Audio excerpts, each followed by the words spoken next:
The Partridge Family turned a primetime sitcom into a rolling pop concert in living rooms across America. Premiering in 1970, it followed Shirley Jones's Shirley Partridge, David Cassidy's guitar-slinging Keith, Susan Day's cool-headed Lori, Danny Bonaduce's scheming Danny, Suzanne Crough's shy Tracy, and first Jeremy Gelbwach's and then Brian Forster's drummer Chris. As a widowed mom and her kids piled into a psychedelic school bus, formed a band, and tried to balance rehearsals, road trips, and homework under the glow of studio lights. Across 4 seasons of ABC, hit records, mountains of fan mail, and even an animated spin-off, the series blurred the line between television and pop music in a way few shows ever have. Yet behind the sun-drenched harmonies and that Mondrian-painted bus was a story of session pros hiding in plain sight. Real-life family tensions, a teen idol pushed to the breaking point, and a grumpy TV manager who turned out to be something very different when the camera stopped rolling. These are 15 surprising facts about the Partridge Family, how a fictional band sold real records, how the show quietly rewired pop culture, and how its cast carried the experience long after the bus left the backlot. And stick around for number 15 to see how the show's most irritable manager became an anchor in one young actor's real life. Before we pull out of the driveway, hit like and subscribe so you don't miss any of our deep dives into classic TV that refuses to fade away. Number 1. A manufactured band with real hits. On screen, the Partridge Family looked like a self-contained musical machine. Velvet suits, tambourines in perfect rhythm, kids locked into flawless harmonies as if they'd been rehearsing in that garage for years. In reality, only 2 members of the TV family were actually singing on those records: Shirley Jones and David Cassidy. Jones brought legitimate Broadway and film musical credential, while Cassidy handled the lead vocals that gave the songs their teen idol pull. Behind them, the family band was really a small army of Los Angeles session musicians, including players associated with the legendary Wrecking Crew, the same elite studio force behind some of the most important pop and rock records of the 1960s. The lush background vocals came from the Ron Hicklin Singers, a go-to vocal group whose blend became a kind of sonic signature for 1970s television. That meant the wisecracking redheaded bassist on TV wasn't laying down that bass line on "I Think I Love You." The kids on the instruments were mostly there to sell the illusion. And the illusion worked. "I Think I Love You" hit number 1 on the Billboard Hot 100 in November 1970, landing a fictional TV family on the same chart the Beatles had dominated. Millions of kids bought the singles and albums, accepted the visuals at face value, and sang along without worrying who was really behind the microphones. 50+ years later, that song is still instantly recognizable. A manufactured band whose music turned out to be anything but disposable. Number 2.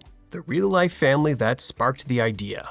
The Partridge Family didn't emerge out of nowhere. The core idea, a real family making real pop music together, was heavily inspired by an actual band, the Cowsills. The Cowsills were a genuine sibling group with late 60s hits like The Rain, The Park and Other Things, and Hair. They were photogenic, wholesome, and already living the family band dream that ABC and Screen Gems wanted to bring to television. According to the Cowsills themselves, early conversations included the possibility of involving the actual family in the show. The rough concept was there: turn this already successful group into the center of a weekly series. Then the negotiations hit a specific kind of roadblock: Mom.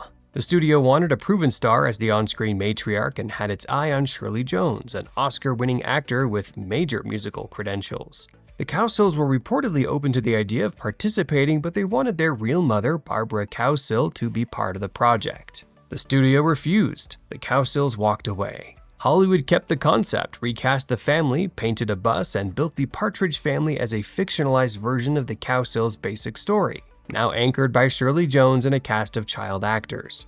The real family, watched as a TV version of their lives, became a merchandising machine. That single decision to choose star power over authenticity reshaped the show and rewrote who would profit from one of television's most enduring musical brands.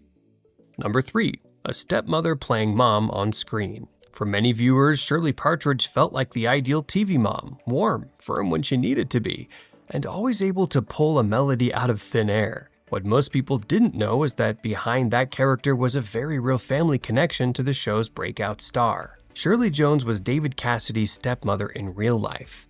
She was married to his father, Jack Cassidy, a Tony-winning Broadway performer. When the Partridge Family came together, Jones was cast first. Producers have said David still had to audition and screen test for Keith, but it's hard to ignore how unusual it was to have a real stepmother and stepson playing mother and son every week on primetime television. Once filming started, that arrangement created its own kind of tension. Cassidy was 20 when the show premiered, and virtually overnight the fame arrived. Teenage fans screaming his name, records selling in overwhelming numbers. His face turned into a global brand. And through it all, his stepmother was right there, professionally playing his mom while watching the machinery of teen idoldom spin up around him. In his autobiography and later interviews, Cassidy acknowledged that the combination of family history, fame, and the pressures of the show made things complicated behind the scenes. Still, both he and Jones kept those complexities away from the performance. She brought Broadway-level discipline to set, and he matched her, scene after scene. On camera, they were just Shirley and Keith, trading lines and harmonies. Off camera, they were navigating a far more intricate family story that audiences never saw. Number 4. How a placeholder became a reluctant superstar. When production started at Screen Gems, David Cassidy was not supposed to be the show's musical engine. The plan was simple. Cast a photogenic actor, have him lip-sync to studio tracks, and let the professionals handle the rest. Then producers let Cassidy into the recording booth for early sessions on I Think I Love You. It was almost a courtesy. Let the young lead try a vocal, see what happens. Cassidy delivered a real pop voice. Tuneful, emotional, and distinctive enough to cut through the lush studio arrangements. He had grown up surrounded by music and brought that instinct straight into the sessions. The producers pivoted fast. Instead of just miming on camera, he became the primary lead vocalist on the records. The response was immediate. The debut single topped the charts, albums flew off the shelves, and he was soon touring arenas packed with screaming fans. Some estimates at the time had him outselling every solo artist in America. But the machinery that built him up soon took a toll. Cassidy wanted to be seen as a serious musician and actor. The industry treated him as a commodity. That disconnect came into sharp focus on May 26, 1974, at London's White City Stadium, where an estimated 30,000 to 35,000 fans pressed forward when he hit the stage. The crowd surge turned dangerous. Hundreds were injured, around 30 were hospitalized, and a 14-year-old fan, Bernadette Whelan, later died from her injuries. Cassidy later described feeling like a piece of merchandise. The tragedy deeply affected him. After the Partridge Family, he chased more mature solo albums, pursued varied acting roles, and worked steadily, including high-profile residencies. But the teen idol label was almost impossible to shake. Without that first, almost incidental recording session, he might have remained a pleasant face in a family sitcom. Instead, he became one of the defining teen idols of the 20th century, and spent the rest of his career wrestling with the cost of that success. Number 5. When fan mail became an industry. Long before social media follower counts, there was a much more physical metric for measuring fandom: the mailbag. In David Cassidy's case, that mailbag turned into something closer to a postal avalanche. At the height of the Partridge mania in the early 70s, press reports estimated that Cassidy was receiving roughly 20,000 to 30,000 fan letters every single week. That volume turned fandom into a full-scale logistical operation. His official fan club ballooned into the hundreds of thousands of members around the world. The sheer volume of incoming mail became so overwhelming that studio staff had to be assigned just to manage it, sorting, stacking, and handling whatever responses could realistically be sent. Those envelopes carried everything: perfume-soaked letters, elaborate hand-drawn portraits, earnest declarations of love and future marriage plans, and the occasional lock of hair. For teenagers in cities from the American Midwest to Europe, slipping a stamped envelope into the mailbox felt like a direct connection to Keith Partridge himself. In reality, Cassidy could only read a tiny fraction of what arrived. At the same time, teen magazines ran regular Q&As and advice columns under his name, answers that were often written or heavily shaped by editors rather than the star himself, a standard practice fans rarely knew about. The result was a strange split. Millions of kids poured their feelings onto pastel stationery, believing the person on their wall might someday read their words. Instead, it was usually an anonymous staffer in a studio mailroom. Today, engagement is tallied in likes and comments. Back then, celebrities like Cassidy measured their impact by counting sacks of mail and pallets of fan club forms. Tangible proof of how completely a fictional TV family had taken over real lives. Number 6. An Oscar winner who chose restraint. By the time Shirley Jones walked onto the Partridge Family set, she already had a career most actors can only dream about. She headlined screen musicals like Oklahoma, Carousel, and The Music Man, and she'd won an Academy Award for Elmer Gantry. She was a classically trained soprano discovered by Rodgers and Hammerstein themselves. That kind of voice is built to fill theaters, not blend into bubblegum pop. Reading for the Partridge Family forced Jones into a different kind of role. The musical identity of the show was shaped around light, radio-friendly tracks with Cassidy as the vocal focal point. When she sang at full volume, her sound could easily overpower the breezy sunshine pop production. So she adjusted. Jones has later said that she consciously toned down her approach for the series, softening her vibrato, dialing back her power, and leaning into a gentler phrasing style. Instead of dominating every track, she slid into the ensemble, giving the songs warmth and credibility without turning them into Broadway showstoppers. It was a subtle but significant act of professionalism, an Oscar-winning singer choosing to underplay in service of the material. To viewers, it simply sounded right. The mother's voice felt believable next to her son's, and the family band seemed more cohesive than it would have if she'd unleashed her full range. Sometimes the most impressive performance isn't the one that shows how high you can soar. It's the one that proves you know exactly when to hold back. Number 7. A Grammy nod for a band that didn't exist. The Partridge Family's reach extended all the way to the Recording Academy. In 1971, the Partridge Family received a Grammy nomination for Best New Artist. Not in a novelty category, not for a TV soundtrack. In the same field where emerging real-world acts fought for industry recognition. Alongside the year's other nominees, Elton John, Anne Murray, Melba Moore, and the eventual winners, The Carpenters. A group built around actors lip-syncing to tracks crafted by anonymous studio pros, fronted by one genuine lead vocalist, had landed on that short list. The Carpenters, Karen and Richard, who wrote, arranged, sang, and played their own material, took the trophy.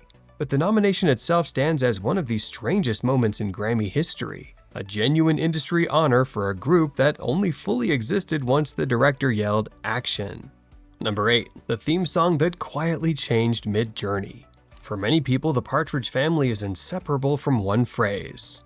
"Come on, get happy." The melody attaches in seconds and refuses to leave. I would sing it, but you really don't want to hear that. But that's not the song the bus originally rolled out to. When the show debuted in September 1970, the opening theme was "When We're Singin'." It had the same upbeat groove, the same sunny arrangements, and the same general feel. But the lyrics were different. It was more of a straightforward "this is who we are" introduction than a fully formed anthem. Beginning with season 2, the creative team made a quiet but crucial change. Songwriter Danny Jansen wrote new lyrics while keeping Wes Farrell's melody intact. The result was "Come On Get Happy," the version that burned itself into the collective memory of a generation. Nothing in the visuals changed dramatically, but the words shifted from exposition to invitation. The old version told you about the Partridge Family. The new one pulled you into their world. Watch a season 1 episode today, and the difference is jarring. Your ear expects "Come on, get happy," but your brain gets "When We're Singin'" instead. It feels like listening to a cover of your own childhood theme. The show didn't scrap its identity, it refined it. One lyric swap turned a serviceable TV jingle into a television classic. Quick pause if those behind-the-scenes stories are taking you right back to that painted bus and those Saturday reruns. Hit like and subscribe before the theme song gets stuck in your head again. And tell us in the comments, were you singing along to "When We're Singin'," "Come On Get Happy," or did you not even realize there were 2 versions until now? Now let's climb back on board and look at what was really happening around that family band.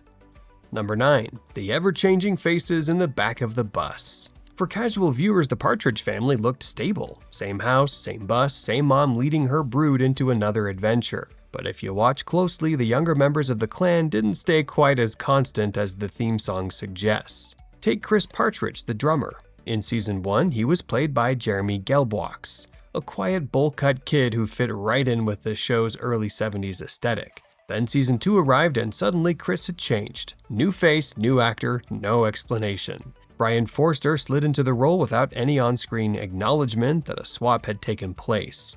There was no tearful farewell, no "he's off at school," not even a throwaway line. It was simply understood that in television of that era, continuity could bend as long as the spirit of the character stayed roughly the same. Behind-the-scenes reports suggest that Gelbwach's family moved during the hiatus, and other factors made continuing impractical. On-screen, the drumming never missed a beat. Look back at those musical numbers and the illusion becomes part of the charm. The sticks don't always line up perfectly with the soundtrack. Cymbals ring without being struck. Both actors mastered the art of the enthusiastic air drumming, selling the fantasy that a grade schooler was holding down the rhythm section for a chart-topping group. By the fourth season, the show's ratings were fading, and the producers made another familiar TV move, introducing an adorable younger kid. Ricky Segal joined the cast as Ricky Stevens, a mop-topped neighbor who seemed to materialize fully formed in the Partridge orbit, delivering songs and lines as if he'd always lived down the street. It was a clear attempt to skew younger and freshen the dynamic. But when a series starts quietly swapping children and importing precocious newcomers, it's often a sign that the original chemistry is slipping out of reach. Number 10. Real feelings behind the TV sibling bond. On camera, Keith and Laurie Partridge were the perfect older sibling duo. They bickered, they backed each other up, and blended their voices into the harmonies that define the show's sound. The bond felt easy and believable. Off-camera, things were more delicate. Susan Day was just 17 and had no acting experience when she won the role. In his 1994 memoir, Come On Get Happy, David Cassidy wrote that Day developed a genuine teenage crush on him during the early years of the show. He said he didn't return those feelings and felt conflicted about the imbalance, especially as his teen idol fame intensified and every interaction around him became charged by public attention. Later, Cassidy acknowledged that writing about the crush may have added strain to their relationship. For Day, the situation was complicated in ways most teenagers never face. She was working grueling days on a soundstage, acting opposite the object of her affection, who also happened to be playing her brother in front of millions of viewers, while the world outside stretched his image across magazine covers and bedroom walls. After the show wrapped in 1974, Day quietly stepped away from most Partridge reunion projects. She focused on building a serious adult acting career, culminating in a Golden Globe-winning turn on LA Law, and has remained notably private about her personal life and her time on the series. Knowing about the unspoken emotions behind that on-screen dynamic doesn't rewrite the episodes, but it does add a new layer. Some part of those glances and sibling banter was infused with very real teenage feelings that never quite matched the script. Number 11. When the Bus Went to Space. By 1974, the Partridge Family's original run was ending, but the brand still had value. In the 1970s, that often meant one thing: animation. Hanna-Barbera, the studio behind countless Saturday morning staples, took on the challenge of extending the Partridge universe and gave it a sci-fi twist. The result was Partridge Family 2200 AD, a cartoon that catapulted the family centuries into the future. No more San Pueblo. Instead, there were flying vehicles, futuristic gadgets, and a space-age update of the famous bus. The bell-bottom energy stayed, gravity did not. The cast participation reflected just how transitional the property had become. David Cassidy declined to take part and was replaced by a sound-alike. Susan Day initially voiced Laurie for 2 episodes before stepping away, with former Mouseketeer Sherry Alberoni taking over. Shirley Jones didn't return either. Her animated counterpart was voiced by Joan Gerber. But some of the younger Partridges did make the leap. Danny Bonaduce, Suzanne Crough, and Brian Forster all reprised their roles in voice form, giving the show at least a few direct lines back to its live-action roots. The series ran for 16 episodes, a brief but telling afterlife. It captured the era's tendency to take any recognizable primetime hit and retrofit it for cartoons, whether that meant detective dogs, futuristic Flintstones, or in this case, a family band in orbit. The bus had jumped the shark, and now it jumped the atmosphere too. Number 12. The backlot street where sitcom worlds collided. The Partridge Family home always looked like the archetypal safe suburb. Manicured lawn, garage perfect for band practice, and that unmistakable bus parked outside like a Technicolor exclamation point. In reality, it wasn't a house at all. It was a facade on the Columbia Ranch in Burbank, the studio backlot later known as Warner Brothers Ranch. More specifically, it stood on a strip of pseudo-suburban roadway often nicknamed Blondie Street. That one stretch of pavement has played host to some of the most famous addresses in television history. The exterior that audiences know as Samantha and Darren Stevens' house from Bewitched stood on the same street. So did the suburban setting of I Dream of Jeannie, among others. Sets were repainted, porches were redressed, windows were swapped. But beneath the cosmetic changes, it was the same small patch of Hollywood asphalt. For viewers, these shows felt like separate universes. A witch hiding her powers in one neighborhood, a genie adjusting to married life in another, and a groovy musical family tuning guitars down the block. In truth, they shared foundations, staircases, and sightlines. The Partridge House was part of a larger, ever-shifting illusion, one that let a single block of plywood and plaster stand in for countless American neighborhoods across decades of TV history. Number 13. Guest spots that turned into star-making footnotes. If you look past the bus and focus on the faces drifting through the Partridge living room, the show starts to feel like a time capsule of future Hollywood.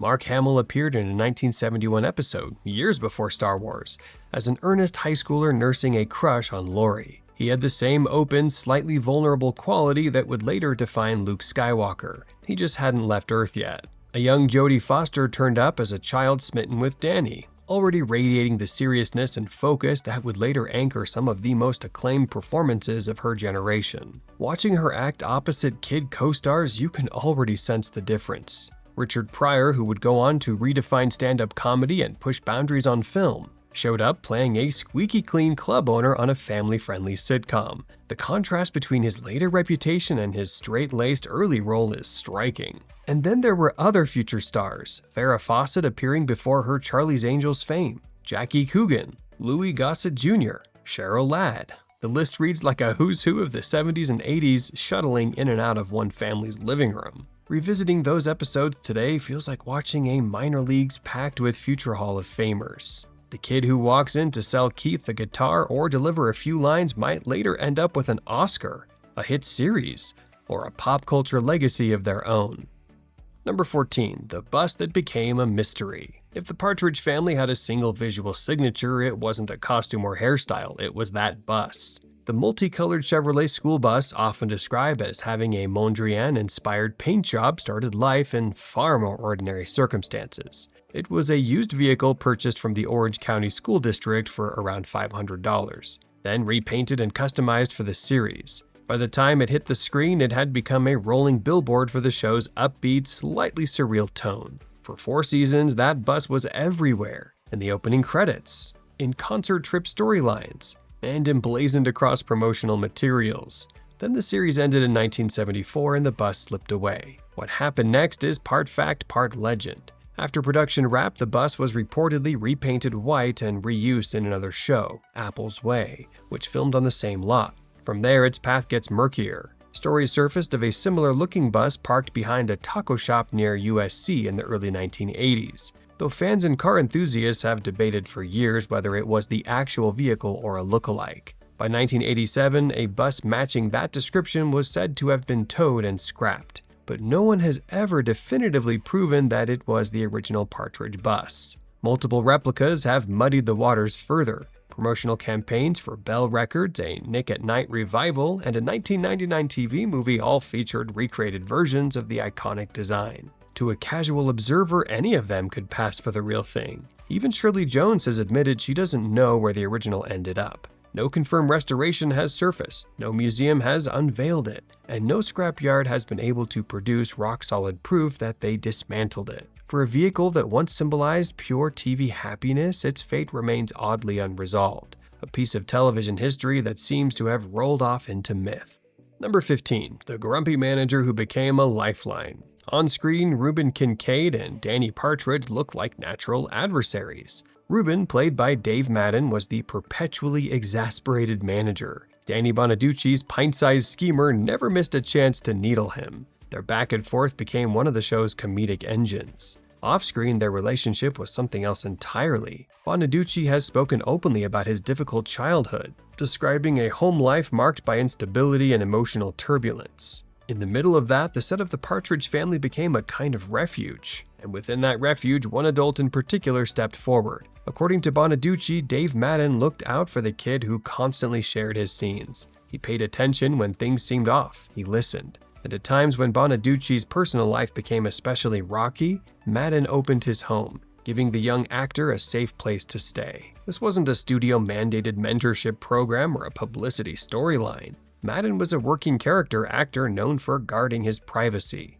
Yet, when it came to his young co-star, he set that aside. Their bond lasted well beyond the show's 4 seasons. Bonaduce would later describe Madden as the closest thing he had to a real father figure, and spoke with deep gratitude about the relationship after Madden's death in 2014, calling it one of the most important connections of his life. Knowing that every sarcastic exchange between Ruben and Danny plays differently on rewatch. Behind the barbs and eye rolls was a quiet act of care, a man making sure that the kid trading insults with him on camera had someone solid to lean on once the director yelled cut. Thanks for watching these 15 surprising truths behind the Partridge Family. Which fact changed the way you see that painted bus and the family inside it? If this trip back to early 70s TV stirred up memories of favorite episodes, songs, or crushes you never quite got over, hit like, subscribe, and share this with a friend who used to sing along to "Come On Get Happy" right beside you. And until next time, keep watching Back Before.